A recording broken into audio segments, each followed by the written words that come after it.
और अब बात करेंगे बांग्लादेश की पूर्व प्रधानमंत्री शेख हसीना की। बांग्लादेश में पूर्व प्रधानमंत्री शेख हसीना की वापसी की आहट सुनाई देने लगी है। क्या शेख हसीना की वापसी को लेकर बांग्लादेश में बिगुल बज चुका है? क्या मोहम्मद यूनुस की कुर्सी छिन जाएगी? शेख हसीना की पार्टी अवामी लीग ने यूनुस सरकार के खिलाफ बिगुल फूंक दिया है। बांग्लादेश की पूर्व प्रधानमंत्री शेख हसीना ने अंतरिम सरकार के मुख्य सलाहकार मोहम्मद यूनुस पर तीखा हमला बोला। हसीना ने यह भी कहा कि अल्लाह के घर में देर है लेकिन वहां अन्याय नहीं होता। साथ ही यह भी कहा कि अल्लाह ने मुझे जीवित रखा है, मैं आ रही हूं। ऐसे में सवाल है कि क्या ढाका में शेख हसीना रिटर्न्स की स्क्रिप्ट तैयार है? क्या मोहम्मद यूनुस का गेम ओवर हो चुका है? इसी मुद्दे पर हम करेंगे चर्चा, लेकिन उससे पहले यह रिपोर्ट देखिए।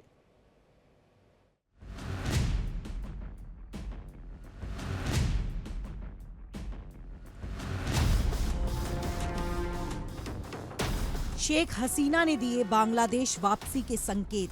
कहा अल्लाह ने मुझे जिंदा रखा, मैं आ रही हूं बांग्लादेश वापस।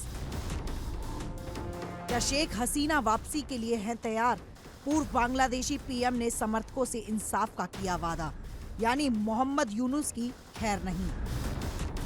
बांग्लादेश में उथल पुथल बरकरार है। तख्ता पलट के बाद से ही बांग्लादेश सुलग रहा है। मोहम्मद यूनुस के राज में बांग्लादेश का हाल बेहाल है। इसी बीच पूर्व पीएम शेख हसीना ने बांग्लादेशियों को कड़ा संदेश दिया है। बांग्लादेश की पूर्व प्रधानमंत्री शेख हसीना ने अपने समर्थकों से कहा है कि वो अपने देश वापस आएंगी। साथ ही बांग्लादेश में अंतरिम सरकार के मुख्य सलाहकार मोहम्मद यूनुस पर जमकर निशाना साधा। शेख हसीना ने कहा कि उनकी पार्टी अवामी लीग के सदस्यों को निशाना बनाने वालों को न्याय के कटघरे में खड़ा करेगी।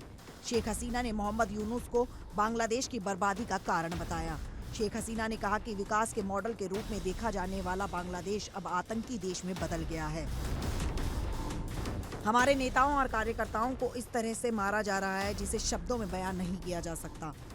अवामी लीग, पुलिस, वकील, पत्रकार, कलाकार सभी को निशाना बनाया जा रहा है। बता दें कि बांग्लादेश की अंतरिम सरकार शेख हसीना को प्रत्यर्पित करने की कोशिश कर रही है। बिम्स्टेक शिखर सम्मेलन के दौरान बैठक में शेख हसीना से जुड़े मुद्दों पर भी बात हुई। शेख हसीना के बाद बांग्लादेश में मोहम्मद यूनुस के नेतृत्व में बनी अंतरिम सरकार शेख हसीना के प्रत्यर्पण की पूरी कोशिश कर रही है, लेकिन इसमें कामयाब नहीं हो पाई। बता दें बांग्लादेश में जल्द ही आम चुनाव होने वाले हैं और देश की कई राजनीतिक पार्टियां चुनाव की तैयारी में लगी हुई हैं। ऐसे में बड़ा सवाल है कि क्या चुनाव से पहले शेख हसीना बांग्लादेश लौटेंगी? बांग्लादेश की राजनीति इस वक्त एक गंभीर मोड़ पर खड़ी है, जहां शेख हसीना की वापसी की चर्चाएं तेज हैं। आने वाले दिनों में हसीना की वापसी और अंतर्राष्ट्रीय हस्तक्षेप पर नजर रहेगी, जिससे बांग्लादेश का भविष्य तय हुआ। Bureau report, India daily. और हमारे साथ खास मेहमान जुड़ रहे हैं। मेजर जनरल AK सिवाच हैं, defence expert, group captain UK Devnath हैं, डिफेंस एक्सपर्ट, और संजीव श्रीवास्तव हैं, विदेश मामलों के जानकार। जनरल साहब, सबसे पहले आपके पास मैं आऊँगा। शेख हसीना का ये कहना कि मैं आ रही हूँ, क्या ये वाकई शेख हसीना की वापसी के संकेत हैं और क्या ये वापसी बहुत इतना आसान हो सकती है? हाँ सुमित, देखो ये सच्चाई है कि शेख हसीना को वापस जाना चाहिए, इसमें कोई शक नहीं, क्योंकि वो एक लीगल प्रधानमंत्री थी। जिस प्रकार से उसको वहाँ से छोड़ के जाना पड़ा वो सब इलीगल था। मोहम्मद यूनुस एक लीगली इलेक्टेड नहीं है, इसको डीप स्टेट अमेरिका ने बांग्लादेश में भेजा था। और अब ये सच्चाई है, धीरे धीरे जैसे जैसे टाइम पास हो रहा है वैसे वैसे अब लोग मोहम्मद यूनुस के अगेंस्ट होते जा रहे हैं, क्योंकि मोहम्मद यूनुस ने बातें तो बड़ी बड़ी की थी मगर ग्राउंड पे कुछ नहीं हो रहा। रेडिकलाइजेशन बढ़ रहा है। जमात इस्लामी बांग्लादेश मुजाहिदीन वहाँ पर रूट द रूस कर रहे हैं। वहाँ पर हिंदुओं पे और माइनॉरिटीज़ पे अभी भी जुल्म हो रहे हैं और लॉ एंड ऑर्डर की सिचुएशन बहुत ख़राब है। और अब बहुत प्रेशर आने लगा, जिस प्रकार से टैरिफ लगा दिया है डोनाल्ड ट्रंप ने 37%, इकॉनमी इनकी बहुत डाउन होगी। जो टेक्सटाइल इंडस्ट्री थी वो ठप हो गई है। इन्फ्लेशन डबल फिगर में पहुंच गया। अनएम्प्लॉयमेंट कहते हैं डबल होगी जितनी शेख हसीना के टाइम में थी। और अब पर कैपिटा इनकम तो कम हुआ ही है, जो GDP 1.7% गिर गई। तो ऐसे में मुझे लगता नहीं कि मोहम्मद यूनुस ज्यादा देर टिक पाएंगे, और वो मुझे लग भी नहीं रहा है कि वो इलेक्शन कराने के मूड में। वो कह तो रहे हैं कि इस साल के एंड या अगले साल के स्टार्टिंग में, मगर ऐसा लग नहीं रहा। अगर वहां पर लॉ एंड ऑर्डर सिचुएशन ठीक है और election inclusive, fair and free होते हैं, तो अवामी लीग वाकई अच्छा करेगी, क्योंकि अभी भी 25 से 30% जो लोग हैं वो अवामी लीग को चाहते हैं, और इसमें कोई शक नहीं। अभी तक वो क्यों नहीं आगे आ रहे, क्योंकि वहां पर ये जमात इस्लामी जो कि एक प्रकार प्रो पाकिस्तान है, वो आज की तारीख में उनको सक्रिय किया जा रहा है। तो मुझे लगता है कि जिस प्रकार से शेख हसीना ने ये बोला है कि मैं वहां जाऊंगी, मुझे लगता है ऐसा हो सकता है। अभी ऐसा सिचुएशन नजर नहीं आ रही। अभी तो ऐसा लग रहा है कि वहां पर हालात अच्छे नहीं हैं, उनको जान का खतरा हो सकता है। मगर धीरे धीरे मुझे लगता है कि जो ओपोजिशन पार्टी है, बांग्लादेश नेशनलिस्ट पार्टी, जो खालिदा जिया की है, खालिदा जिया तो अभी यूके में चली गई हैं अपना एक प्रकार से इलाज कराने, वो भी चाहते हैं इलेक्शन जल्दी हो, और मुझे लगता है इस मामले में वो अवामी लीग के साथ होंगे कि इलेक्शन होने चाहिए और इंक्लूसिव होने चाहिए। तो ऐसे में हो सकता है आने वाले समय में शेख हसीना जो है वापस जाए, मगर अभी इमीडिएटली मुझे लगता नहीं कि वो जाएंगे, क्योंकि जी, अभी भी जो वहाँ की ग्राउंड सिचुएशन कोई ठीक नहीं लगती। सुमित, बिल्कुल।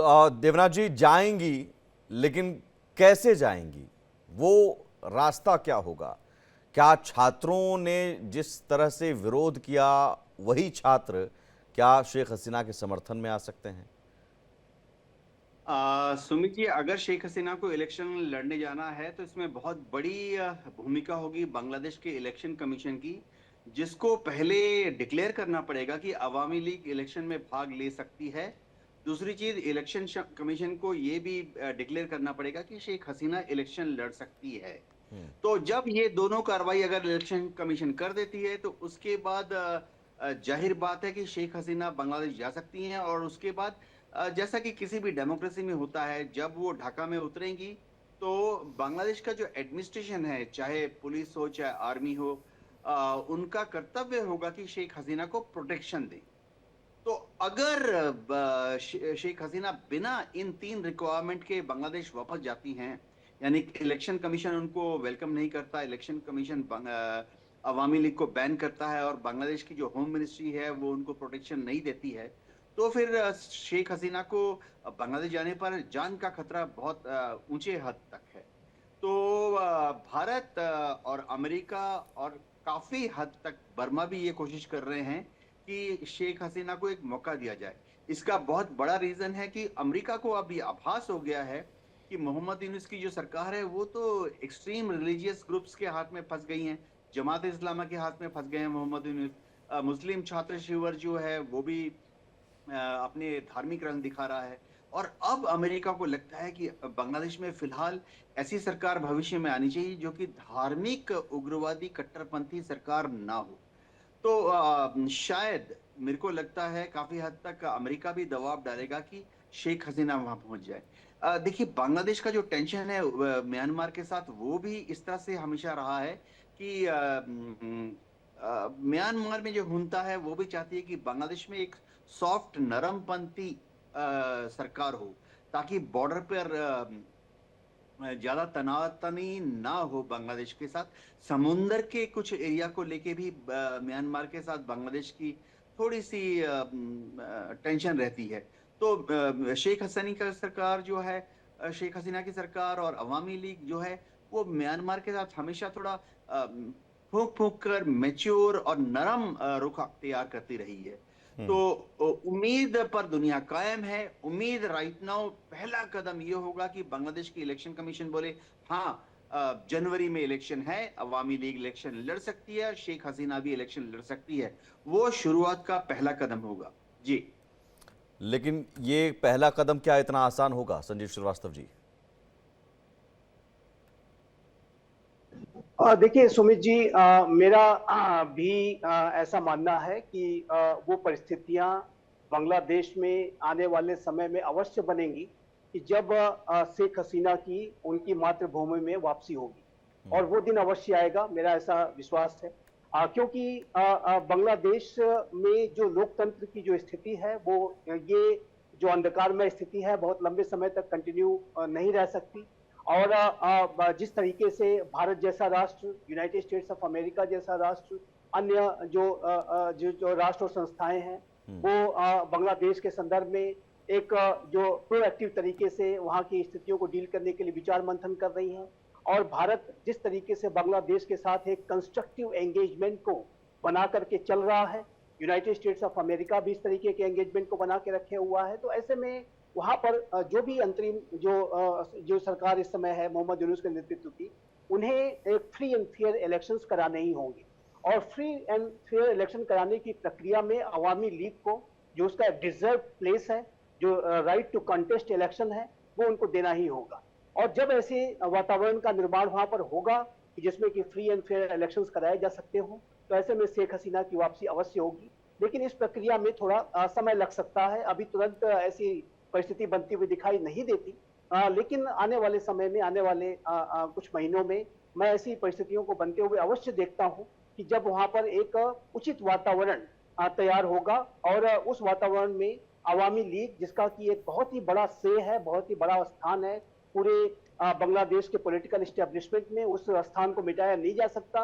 कोई कट्टरपंथी उसको हटा नहीं सकते। अवामी लीग के बहुत बड़ी संख्या में सपोर्टर वहां मौजूद हैं।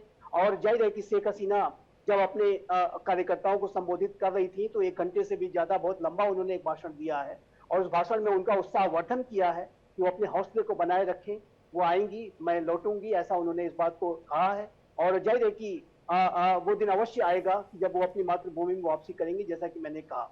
लेकिन इस वातावरण के निर्माण की प्रक्रिया में जो लोकतांत्रिक राष्ट्र है, भारत जैसे राष्ट्र को भी अपनी भूमिका निभानी होगी।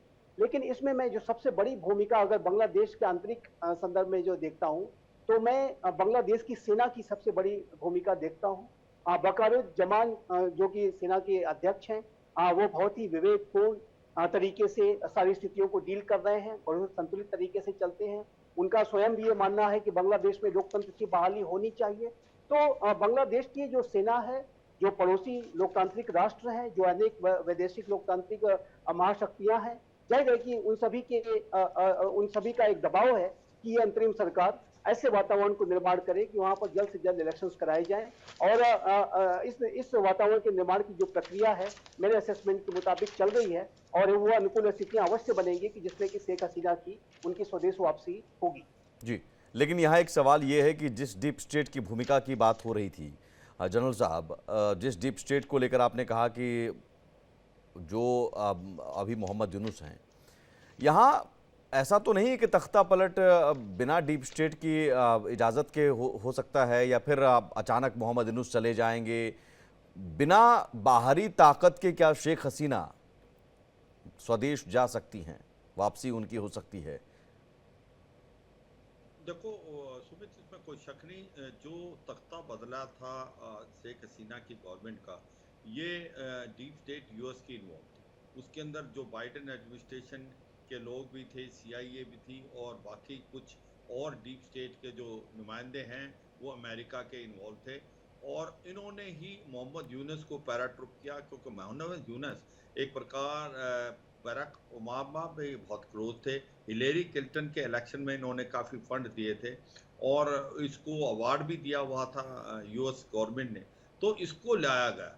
मगर अब वो सिचुएशन बिल्कुल बदल गई है। अब डोनाल्ड ट्रंप आ गए हैं, डोनाल्ड ट्रंप बिल्कुल इसको लाइक नहीं करते, ये जोरस सोरस से इसके कनेक्शन है। तो ये अब जो अमेरिका से इसको मदद मिल रही थी वो तो मिलनी बंद है।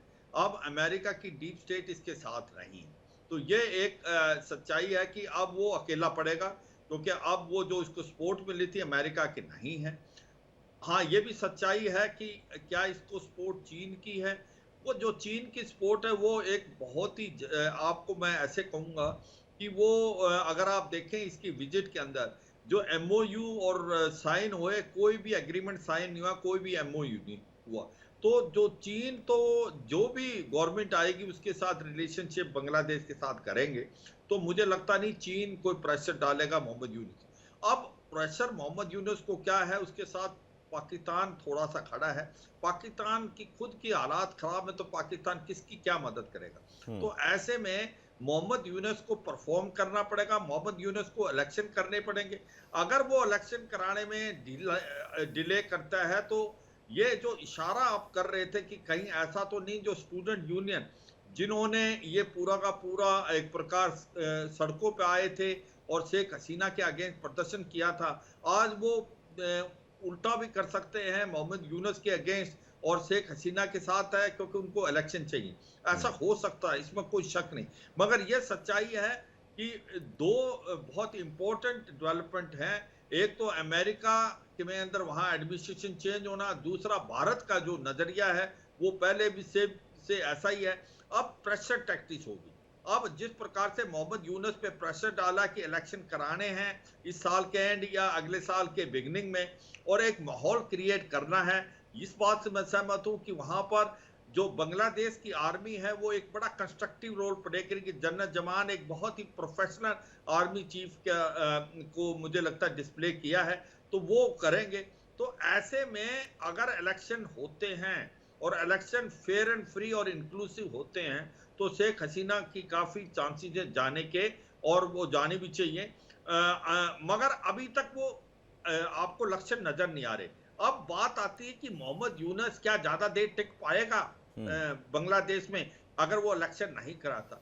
अब यही प्रॉब्लम हो रही है कि जो मोहम्मद यूनुस है वो हर तरफ से फेल हो गया। लॉ एंड ऑर्डर की सिचुएशन खराब है, रेडिकल एलिमेंट वहां पर आज की तारीख में अपनी अथॉरिटी बरकरार रख रहे हैं। ऊपर से इकोनॉमी बहुत ज्यादा डगमगा गई है। आपकी एक जो टेक्सटाइल इंडस्ट्री थी वो ठप हो गई है। ऊपर से टैरिफ लग गया है 37%। इन्होंने चिट्ठी लिखी है 3 महीने के लिए टैरिफ को माफ करो, वो मुझे नहीं लगता अमेरिका मानेगा। तो ऐसे में इंटरनल जो इनकी इकोनॉमी खराब होती जा रही है, भारत के साथ अच्छे रिलेशन नहीं है, उससे टेक्सटाइल का रॉ मटेरियल नहीं आना, बिजली पानी की प्रॉब्लम, खाद्य मटेरियल की भी प्रॉब्लम है। तो ऐसे में मुझे लगता नहीं कि मोहम्मद यूनुस ज्यादा देर टिक पाएंगे। उनके पास और कोई चॉइस नहीं, वो इलेक्शन करना पड़ेगा।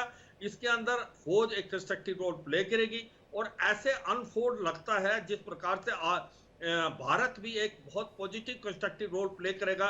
वो मदद कर सकते हैं कि एक वहां पर इलेक्शन हो, वहां पर फेयर एंड फ्री और इंक्लूसिव इलेक्शन होते हैं।